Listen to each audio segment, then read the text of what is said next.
चलिए आज हम आप लोगों के लिए डिमांड था कि सारे इम्पोर्टेंट प्रश्नों को आप करा दीजिए। साइंस का, चाहे साइंस हो, चाहे वो मैथ हो, चाहे किसी भी सब्जेक्ट का हो, सभी का इम्पोर्टेंट प्रश्न आपको करवाया जाएगा। और करीब 8 गो प्रश्न आपको रहेगा, 8 प्रश्न रहेगा एक वीडियो में, आपका 8 प्रश्न रहेगा। 8 प्रश्न जो है आपका किसी ना किसी साल पूछा ही गया होगा। उन्हीं सभी प्रश्नों को यहाँ पर देखेंगे, क्योंकि उन सभी प्रश्नों को देखना बहुत ज़रूरी है। अगर आप नहीं देखोगे तो जो है आप फंस जाओगे। ठीक है, चलिए पहला नंबर प्रश्न आपका, और सभी प्रश्नों को बहुत ही डिटेल तरह से आपको हम समझाएंगे, बहुत ही बेहतरीन तरह से आपको समझाएंगे, बशर्ते आपको समझने की जरूरी है। ठीक है, आप ध्यान दीजिएगा, इधर उधर ध्यान मत भटकाइएगा। चलिए पहला नंबर प्रश्न आपका क्या है, पहला नंबर प्रश्न आपका क्या है प्यारे बच्चों? तो पहला नंबर का प्रश्न है, उत्तल लेंस में वस्तु का आभासीय एवं आवर्धित प्रतिबिंब हेतु वस्तु की स्थिति कहाँ होनी चाहिए? सचित जो है चित्र द्वारा बताइए। चित्र के द्वारा बताने के लिए कहा जा रहा है प्यारे बच्चों। आपको सारे प्रश्न आपको हमारे कंप्यूटर स्क्रीन पे, आपको कंप्यूटर स्क्रीन पर दिख रहा होगा, है ना, आपको स्क्रीन पर आपको दिख रहा होगा। चलिए पहला नंबर प्रश्न आपको क्या है, पहला नंबर प्रश्न आपको दिख रहा होगा, उत्तल लेंस में वस्तु का आभासीय एवं आवर्धित प्रतिबिंब हेतु वस्तु की स्थिति कहाँ होनी चाहिए? कहाँ होनी चाहिए कहने का मतलब यह है कि वस्तु को कहाँ रखें। समझिएगा, प्रश्न को समझिएगा, ठीक है। पहला नंबर प्रश्न आपको कहा जा रहा है कि वस्तु को कहाँ रखें जिसके कारण वस्तु का प्रतिबिंब जो है आभासीय और प्रतिबिंब जो है वह बड़ा बने। तो वस्तु को कहाँ रखेंगे? तो वस्तु को जो है कहाँ रखेंगे? तो वस्तु को रखिएगा फोकस के बीच रखिएगा। कहाँ रखिएगा? तो फोकस के बीच रखिएगा, यहाँ पे रखिएगा। वस्तु को कहाँ रखिएगा? तो वस्तु को जो है फोकस के बीच रखिएगा प्यारे बच्चों। कहाँ रखिएगा? तो फोकस के बीच रखिएगा। चलिए ये मार्कर नहीं चलता प्यारे बच्चों, ये चलता है। तो वस्तु को कहाँ रखिएगा प्यारे बच्चों? तो वस्तु को रखिएगा फोकस के बीच रखिएगा। ठीक है, फोकस के बीच रखिएगा।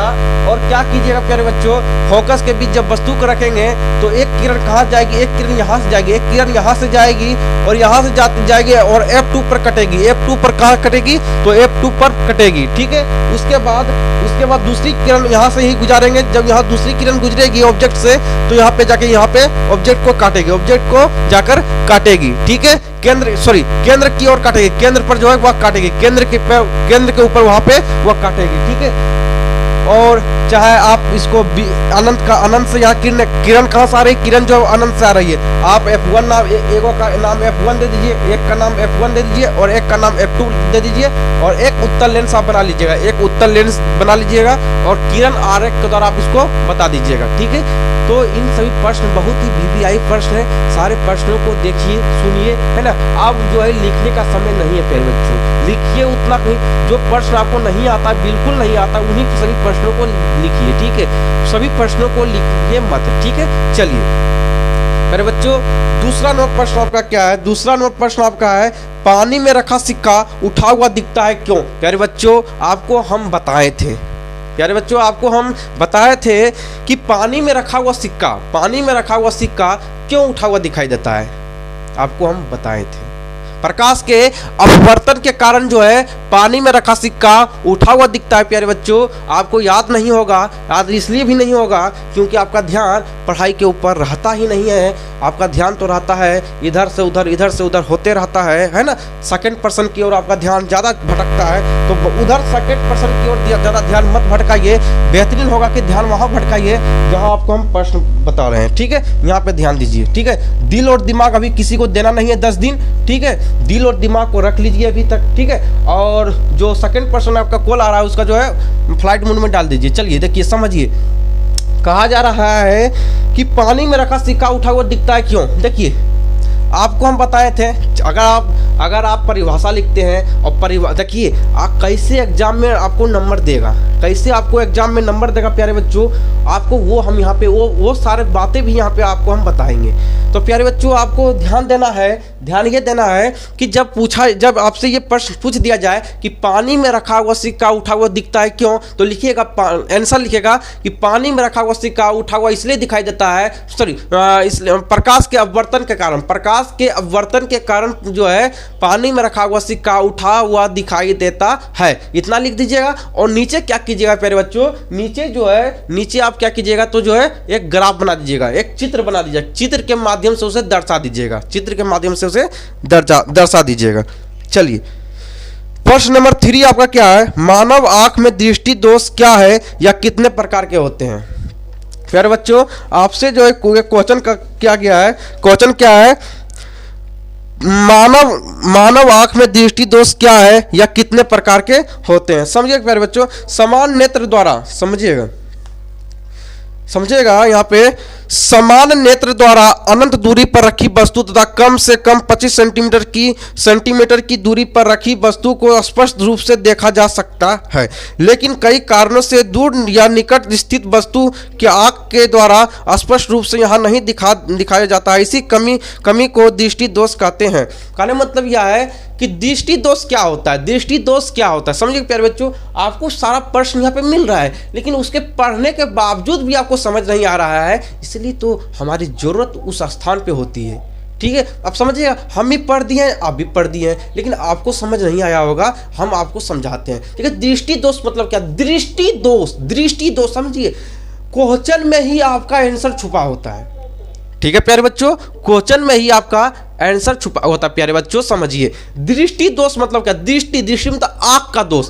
आंख का दोष मतलब यह होता है प्यारे बच्चों, दृष्टि दोष मतलब यह होता है जब इंसानों को जो है निकट रखी वस्तु या दूर रखी वस्तु स्पष्ट ना दिखाई दे, निकट रखी वस्तु या दूर रखी वस्तु स्पष्ट रूप से ना दिखाई दे प्यारे बच्चों, उसी को क्या कहते हैं, उसी को जो है दृष्टि दोष कहते हैं। कहने का मतलब यह है जब किसी इंसान को निकट रखी वस्तु, दूर रखी वस्तु जब उसे स्पष्ट नहीं दिखाई देता है, उसी को दृष्टि दोष कहते हैं। और प्यारे बच्चों एक बात हमेशा याद रखिएगा, अगर आप बीवीडी पढ़ रहे हैं तो उसमें 4 प्रकार 5 प्रकार जो भी दिया है आप उस पर ध्यान नहीं दीजिएगा, आप मुख्य रूप से जो ध्यान दीजिएगा ये 3 प्रकार के होता है। कितना प्रकार के, तो 3 प्रकार के दृष्टि दोष 3 प्रकार के होते हैं प्यारे बच्चों, आपको दिख रहा होगा। एक होता है निकट दृष्टि दोष, दूसरा होता है दूर दृष्टि दोष और तीसरा होता है जरा दूरदर्शिता। ये तीनों को आपको याद रखना है। ठीक है, और चलिए, और हम आपको जो है निकट दृष्टि दोष किसे कहते हैं ये भी यहाँ पे आपको हम डिस्कस कर देते हैं। ठीक है, चलिए निकट दृष्टि दोष किसे कहते हैं, निकट दृष्टि दोष किसे कहेंगे प्यारे बच्चों, निकट दृष्टि दोष वैसे दोष को कहेंगे, सॉरी, निकट दृष्टि दोष किसे कहेंगे, जब किसी इंसान को निकट की वस्तु दिखाई दे, निकट की वस्तु दिखाई दे परंतु दूर की वस्तु से दिखाई जब ना दे, उसी को कहेंगे निकट दृष्टि दोष। निकट दृष्टि दोष है ना, निकट दृष्टि दोष। ठीक है, उसके बाद दूर दृष्टि दोष किसे कहेंगे, जब किसी व्यक्ति को दूर की वस्तु दिखाई दे पर निकट की वस्तु उसे दिखाई ना दे, उसी को दूर दृष्टि दोष कहते हैं। क्या आप लोगों के साथ भी दूर दृष्टि दोष होता है क्या? हाँ, आप लोगों के साथ ज़्यादा दूर दृष्टि दोष आप लोगों के साथ होता है। निकट तो कम होता नहीं कि दूर आप लोगों का ज़्यादा होता है, दूर और निकट दोनों होता है, सामान्य होता है ना। जब किसी को देखना, आपको झलक मारना होता है, जब नैन मिलाना होता है तो जो है, ठीक है, तो आप समझ रहे होंगे। तो चलिए चौथा नंबर प्रश्न आपका क्या है प्यारे बच्चों, चौथा नंबर प्रश्न क्या है, चलिए चौथा नंबर प्रश्न आपका है, यदि किसी विद्युत बल्ब के, प्यारे बच्चों ध्यान दीजिएगा, यदि किसी विद्युत बल्ब के तंतु का प्रतिरोध, यदि किसी विद्युत बल्ब के तंतु का प्रतिरोध 1200 ओम, इसका मतलब क्या होता है, 1200 ओम है, तो बल्ब 220 वोल्ट स्रोत से कितनी विद्युत धारा लेगा। प्यारे बच्चों इस प्रश्न को ध्यान से समझिएगा, यहाँ पे आपको धारा निकालने के लिए कहा जा रहा है। यहाँ पे क्या कहा जा रहा है प्यारे बच्चों, तो यहाँ पे आपको धारा निकालने के लिए कहा जा रहा है, आपका प्रतिरोध दिया हुआ है प्यारे बच्चों और वोल्ट भी आपका दिया हुआ है। इसको क्या कहते हैं, बहुत बच्चों को ये परेशानी होगी कि इसे हम क्या कहते हैं प्यारे बच्चों। अगर अभी तक आपको ये नहीं मालूम है इसे हम क्या कहेंगे, तो चलिए कुछ हम नहीं कह सकते हैं इसके बारे में, इसको हम ओम कहते हैं, इसको क्या कहते हैं, ओम कहते हैं। क्या कहते हैं, ओम कहते हैं। ठीक है, उसके बाद ये वोल्ट दिया हुआ है और कहा रहा है आपको कि धारा निकालने के लिए, आपको क्या कहा जा रहा है, आपको कहा जा रहा है कि धारा निकालिए। धारा कैसे निकालिएगा प्यारे बच्चों, धारा निकालिएगा सूत्र से निकालिएगा। आपको हम जब ओम का नियम बता रहे थे प्यारे बच्चों, जब हम आपको ओम का नियम बता रहे थे तो आपको हम एक सूत्र बताए थे, V बराबर IR बताए थे। आपको याद है तो ठीक है, और नहीं याद है तो भी ठीक है ना, रास्ता में होगा, समझ आ जाएगा, जानकारी आपको मिल जाएगी। देखिए आप यहाँ क्या करेंगे 200 इस फॉर्मूला पर आप बैठाइए, इस फॉर्मूला पर आपको क्या करना है प्यारे बच्चों, आपको बैठाना है। देखिए V का मान दिया है, V का मान दिया 220 वोल्ट, 220 वोल्ट दिया है तो 220 वोल्ट लिख दिए। उसके बाद I धारा दिया हुआ है, तो I धारा का मान आपको पूछा ही जा रहा है, धारा का मान तो आपको प्यारे बच्चों पूछा ही जा रहा है, तो धारा का मान आपको रखना नहीं है क्योंकि धारा का मान तो निकालना है। उसके बाद गुना 1200 ओम, R जो R होता है ओम, तो ओम क्या प्रतिरोध, R मतलब प्रतिरोध यहाँ पे कितना दिया, प्रतिरोध आपका दिया हुआ है 1200 ओम, प्रतिरोध कितना दिया है 1200 ओम। उसके बाद क्या कीजिएगा 1200 को इधर लगेगा गुना में, यह गुना में इधर आएगा तो भागम जाएगा, भागम जाएगा तो जो है कट जाएगा, कितना कटेगा 1.833 बराबर I क्या हुआ धारा, तो धारा आपका कितना है, धारा आपका इतना निकल गया प्यारे बच्चों। चलिए धारा आपका ये निकल गया, अगर समझ आया है तो ठीक है, नहीं आया है तो भी ठीक है। चलिए प्यारे बच्चों फर्स्ट नंबर आपका है 5वां नंबर प्रश्न आपका, सुनिए क्या है, ठीक है। फर्स्ट नंबर आपका 5वां, चलिए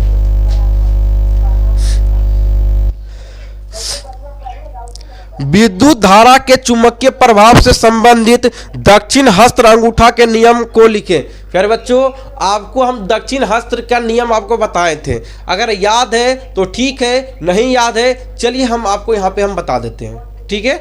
चलिए आपसे पूछा जा रहा है कि फ्लेमिंग का दक्षिण हस्त नियम आपको बताना है, तो आपको हम क्या बताए थे प्यारे बच्चों कि आपको बताए थे कि आप अपनी अंगुलियां निकालें, दक्षिण अंगुलियां निकालें, दक्षिण आपका जो दक्षिण आपका जो हाथ है उसका 3 अंगुली निकालिए, 3 अंगुली निकालिए, ये आपका हो जाएगा अंगूठा, ये मध्यमा, ये आपका तर्जनी हो जाएगा, है ना, सॉरी ये आपका जो अंगूठा हो जाएगा, ये तर्जनी हो जाएगा, ये आपका मध्यमा हो जाएगा। निकालिए, चलिए देख लीजिए, अपना अपना उंगली निकाल लीजिए, अगर सीखना है तो अपना अपना उंगली निकालिए। देखिए हम 3 गो निकालनी है, 3 गो उंगली निकालें, यहाँ पे निकालनी है, निकाल चुके हैं ना। तो आपका ये अंगूठा, ये आपका अंगूठा क्या है, ये आपका अंगूठा हो गया, ये आपका तर्जनी हो गया, और ये बीच का जो उंगली होता है इसे क्या कहते हैं, इसे मध्यमा कहते हैं, इसे क्या कहते हैं प्यारे बच्चों, इसको मध्यमा कहते हैं। अंगूठा, अंगूठा जो होता है वह क्या करता है, तो अंगूठा क्या करता है तो आपको मालूम है या नहीं है, चलिए हम आपको बताते हैं।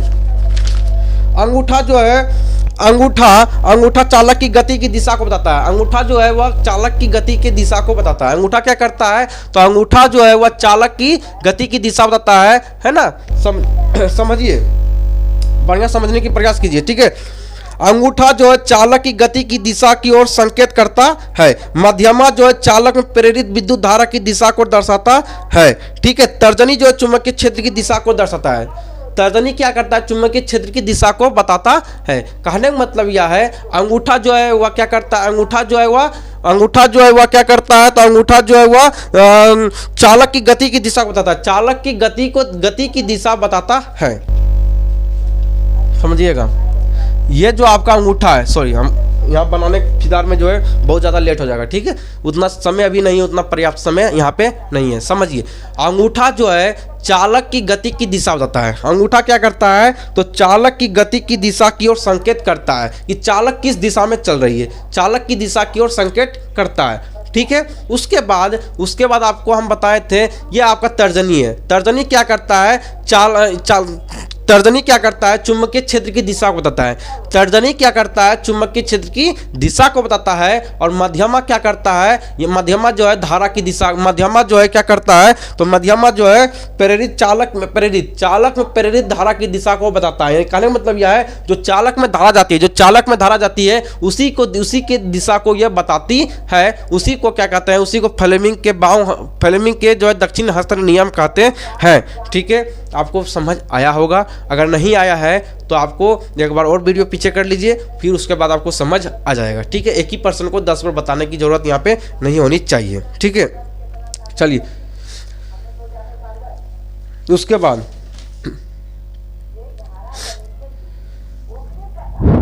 बाद आपका जो है अगला नंबर प्रश्न आपका क्या है, अगला नंबर प्रश्न आपका है प्रत्यावर्ती धारा में कौन सी 2 कमियां होती है, प्रत्यावर्ती धारा में कौन 2 कमियां होती है, प्रत्यावर्ती धारा में 2 कमियां कौन सी होती है, प्रत्यावर्ती धारा में जो है 2 कमियां जो है वह कौन सी होती है। तो लिखिए, पहली कमियां समझिए आप, प्रत्यावर्ती धारा का उपयोग दृष्टि धारा की अपेक्षा अधिक खतरनाक होता है, समझिएगा।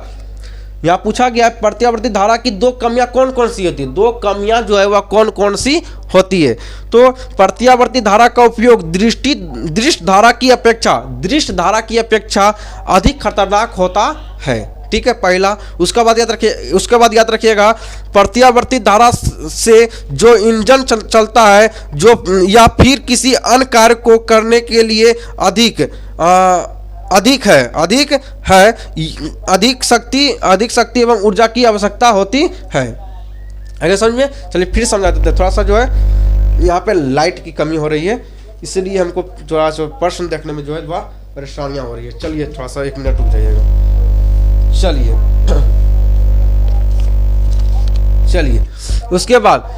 उसके बाद हम आपको क्या बताए थे, प्रत्यावर्ती धारा की दो कमियां कौन कौन से होगा प्यारे बच्चों। पहला लिखिएगा प्रत्यावर्ती धारा का उपयोग, लिखिएगा प्रत्यावर्ती धारा का उपयोग दृश्य धारा की अपेक्षा अधिक खतरनाक होता है। उसके बाद लिखिएगा प्रत्यावर्ती धारा से जो इंजन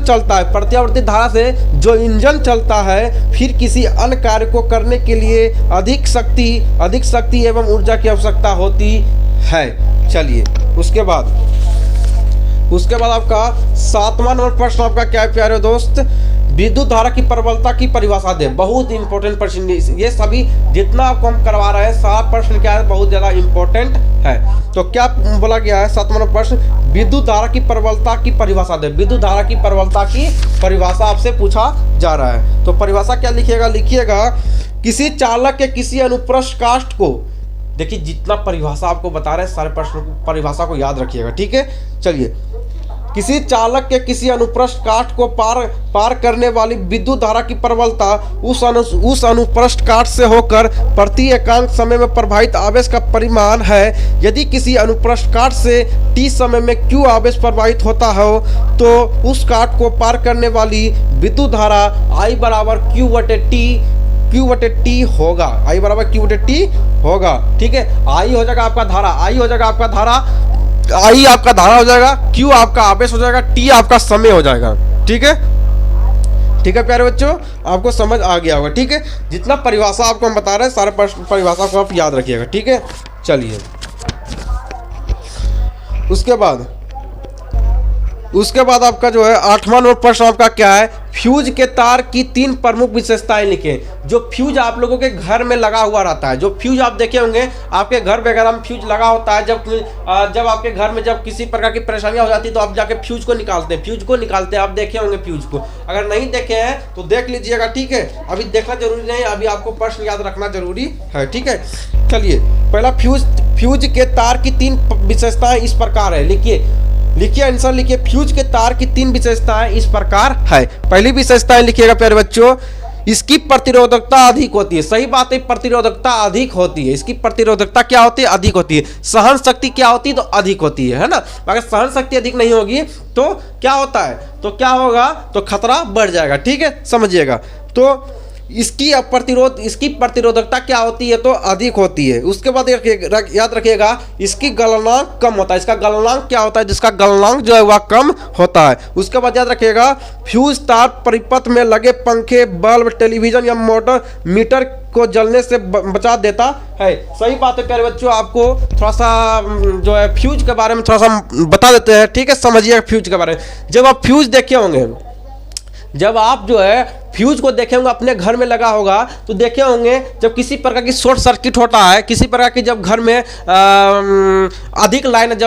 जब करंट आ जाता है, जब आपके घर में अधिक करंट आ जाता है तो क्या होता है कि आपके टेलीविजन, पंखा है ना, तरह तरह के मोटर जो आपके घर में लगा होता है, जो चलता रहता है, तो वो सभी को क्या करता है, सुरक्षा प्रदान करता है। जैसे बहुत तेज अगर मान लिया जाए कि करंट आ जाता है तो क्या करता है, आपको जो है वो फ्यूज उड़ जाता है। तो आपको क्या होता है, सिर्फ फ्यूज ही उड़ता है और बाकी आपके घर वगैरह में किसी प्रकार की जो है वह हानियां नहीं पहुंचता है। ठीक है। तो इसका कारण क्या है, तो इसका प्रतिरोधकता पहला नंबर तो अधिक होता है। गलनांक जो होता है वह क्या होता है, कम होता है। अगर गलनांक कम नहीं होगा, समझिएगा, अगर गलनांक अधिक हो जाएगा तो क्या होगा, तो आपके घर वगैरह में जो है आग लग जाएगा। ठीक है। अगर कम रहता है प्रतिरोधकता, गलनांक अगर कम नहीं रहेगा तो अधिक, तो जैसे ही उधर से अधिक करंट आएगा तो वो नहीं गलेगा नहीं। इसलिए जब गलनांक कम रहता है तो जब अधिक करंट जाता है, जब अधिक करंट पार होता है तो क्या होता है, वह गल जाता है। वो तार जो फ्यूज में जो तार लगा रहता है वो गल जाता है